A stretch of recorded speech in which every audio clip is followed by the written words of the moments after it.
சங்கீதம் அதிகாரம் 57. எனக்கு இரங்கும் தேவனே, எனக்கு இரங்கும். உம்மை என் ஆத்துமா அண்டிக் கொள்ளுகிறது. விக்கிரங்கள் கடந்து போகும் மட்டும் உமது செட்டைகளின் நிழலிலே வந்து அடைவேன்.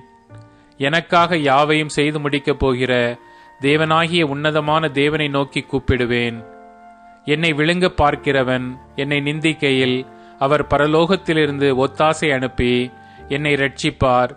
சேலா. தேவன் தமது கிருபையையும் தமது சத்தியத்தையும் அனுப்புவார். என் ஆத்துமா சிங்கங்களின் நடுவில் இருக்கிறது. தீயை இறைக்கிற மனுபுத்திரருக்குள்ளே கிடக்கிறேன். அவர்கள் பற்கள் ஈட்டிகளும் அம்புகளும் அவர்கள் நாவு கருக்கான பட்டயமுமாயிருக்கிறது. தேவனே, வானங்களுக்கு மேலாக உயர்ந்தருளும். உமது மகிமை பூமி அனைத்தின் மேலும் உயர்ந்திருப்பதாக.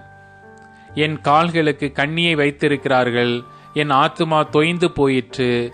எனக்கு முன்பாக குழியை வெட்டி அதன் நடுவிலே விழுந்தார்கள். சேலா. என் இருதயம் ஆயத்தமாயிருக்கிறது. தேவனே, என் இருதயம் ஆயத்தமாயிருக்கிறது. நான் பாடி கீர்த்தனம் பண்ணுவேன்.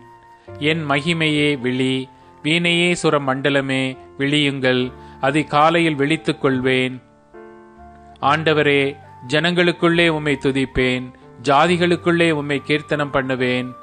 உமது கிருபை வான பரியந்தமும் உமது சத்தியம் மேக மண்டலங்கள் பரியந்தமும் எட்டுகிறது. தேவனே, வானங்களுக்கு மேலாக உயர்ந்தருளும். உமது மகிமை பூமி அனைத்தின் மேலும் உயர்ந்திருப்பதாக.